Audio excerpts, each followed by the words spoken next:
Okay, today we're going to be working on the fourth line, excuse me, of your quote or Bible verse. So first we're going to begin with 1 Corinthians 13:13, and the fourth line is "but the greatest." So you're going to put on to dafont.com.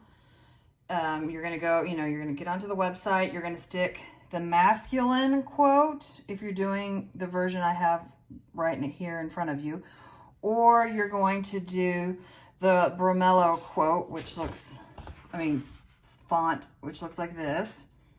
But regardless of whichever font you choose, you'll still put "but the greatest" on this line. It just may alter how it's laid out. Let's see. Okay, so I've put it up on my iPad. I'm looking at it over here. You can't see it, but pull it up on yours and put the correct font on that you need to use. And I'm going to start working through my letters and making them look the correct thickness. A lot of you have asked me if you need to make them thick like this, and yes, you do. That's kind of what helps make it look like a font versus just handwriting.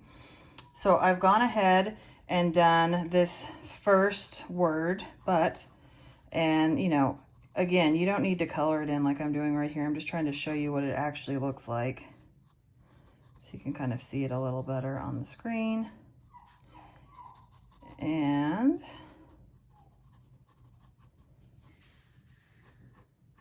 my dog is whining in the background because he wants to go outside with the other dogs. So hopefully my daughter's letting him out. Okay, so that's what the word "but" looks like. And then now I'm going to come over and work on the next word, which is "the." I'm going to try to clean the T up so it looks exactly the same. Yes, they're similar, but they're not exactly the same. So I'm going to widen it out down here because it's a little bit more steep in the angle, and round it out. Pepper. Okay, so now I'm going to continue to sort of try to mimic it right next to, similar to the T that's right there. And, sometimes letters can be really similar and they're far enough away from each other that if they're a little bit off, you may notice, but it's not that big a deal. But if they're right next to each other, you really got to have them look the same. So I'm going to want to have my little swoop of the way I make the T look the same. Make sure the thickness is the same, and really just pay attention to those kind of details.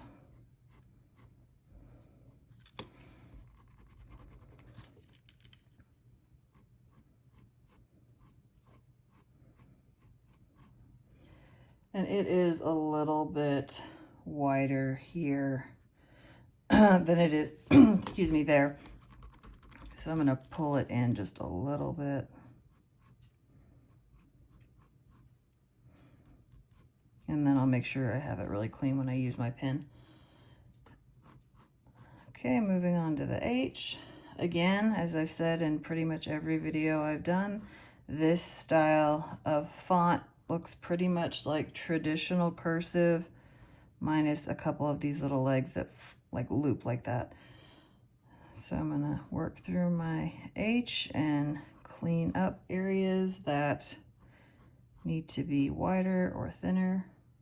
And I do that by just going around like the outside of something. So I don't like erase everything. If I know I need to make it thicker, I just go around where the original line was.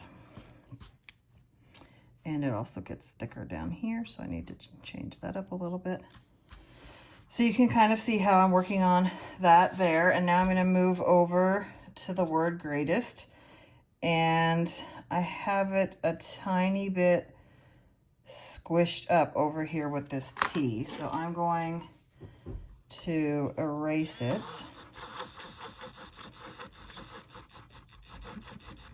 And put it in a little bit better. And I'm going to tweak this one as well because I don't really like how it turned out. It doesn't look like the two that I just did on the left side of the page.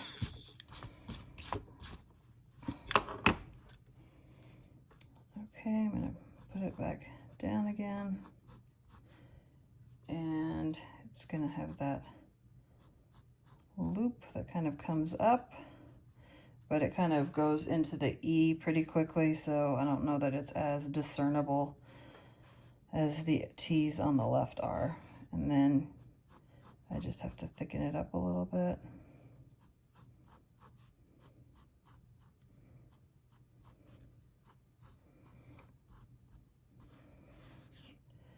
And then I'm going to go back over here and add this T.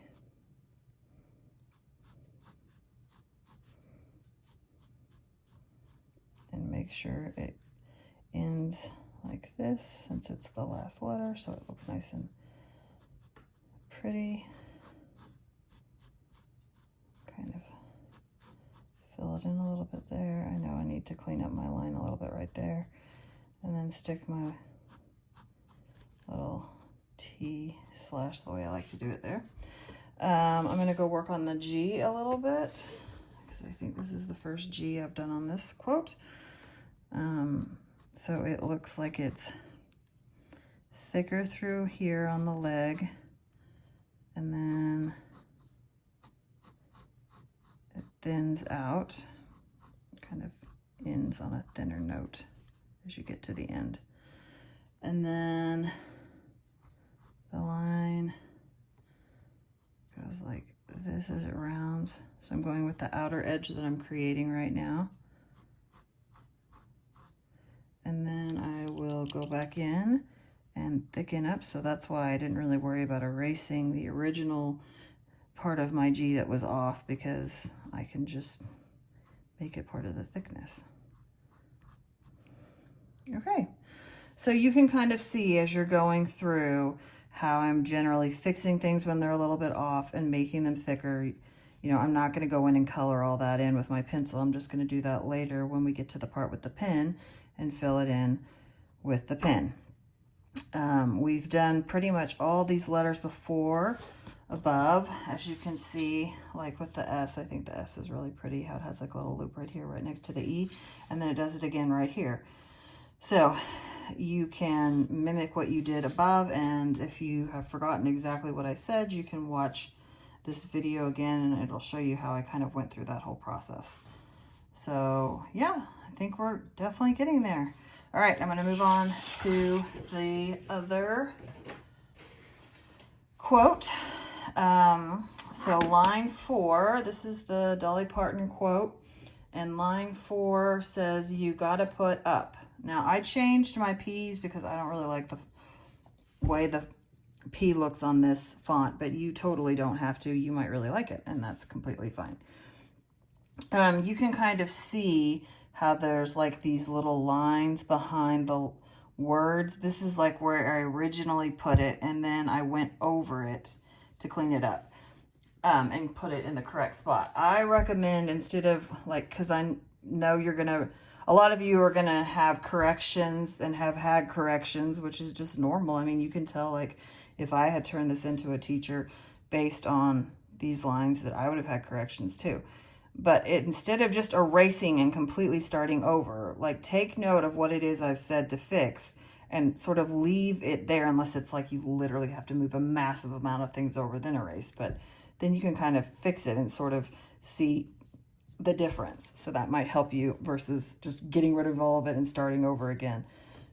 Because that can make it a little bit confusing in terms of, you know, if I say, you need to make your letter Y a little bit wider on top and move it to the left. But if you erase all of it and you can't tell exactly what you had done before, then you're kind of just starting over again. So leave what you have until you get it corrected, and then you can erase it. Okay, so I'm going to start working on the Y and widening it up down here. I feel like by this point, a lot of you have probably started to get the feel for the way the font works with, oh, and also remember, you could be doing this quote, but with the masculine script. You will still have, "You got to put up" on your 4th line. It'll just be in a different font. So you'll just stick the masculine font on there instead of the Bramello, which is what I'm working with right now. And then I'm going to go back through here and do the O. And remember, I'm looking at all this on my screen, on my iPad, so you guys can do that too. Maybe have that up while you're working on it, and then if you have enough devices, you can have this going at the same time, or at least watch it first. But I know, like with everybody schooling from home, that could be kind of tricky. And then I'm gonna work my way through this U right here. And this is one of the letters in this style of font where it dips down pretty low. But as you can see, the way that I have the O on here, it hits the line of the page. You may not have it doing that on your O. You may have it a little bit raised because it is a slightly bit raised above. So that's just kind of up to you whether or not you want to do it. But again, just keep it consistent throughout. Now I'm going to go and work on the G.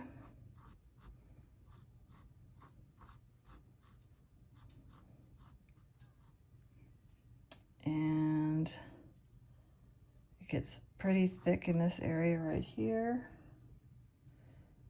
as you go down.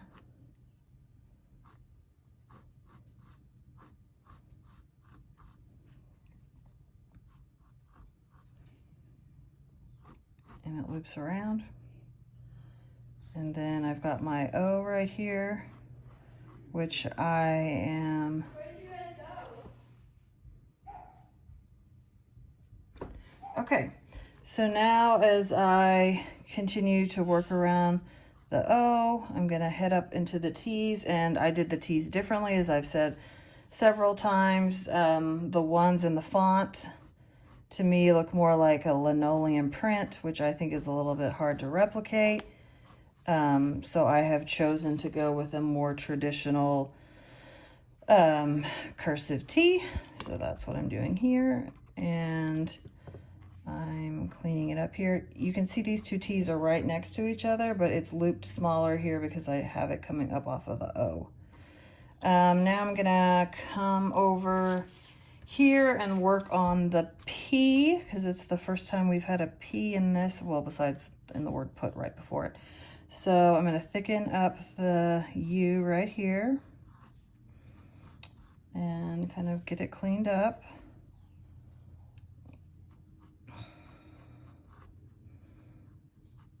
And then I'll go ahead and color it in so you can kind of see what it should look like. Okay, and then the P's top looks kind of similar to the one that is on the website, but I'm changing the bottom and making it a little bit more loopy. So I'm just going to sort of show you what my plan is, which is to have it get thick as it goes down here like this, and then it's going to thin out and then get like a little bit thicker again. Then I'm going to make the top looks sort of similar to the one, the Bramello style, but I'm gonna kind of have it be a larger loop on the inside. But again, you can do it like the way that it is on the website. But again, just keep whatever changes you may make, because you can make changes if you want. Just make them consistent throughout. Okay, so that's what that looks like, and then, you know, I'll go through and do the same thing to this P over here. So that's the gist. Remember, if you are doing this quote and you're using the masculine script, that's fine. You still only are going to have the 4 words, though. And, you know, it might change it up a little bit because the Bramello font's a little bit more, has a lot more tails and stuff.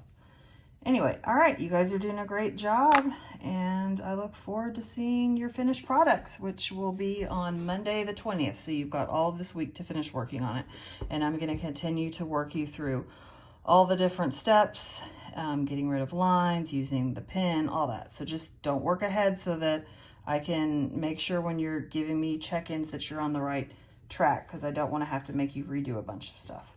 Okay, great job, guys. Bye.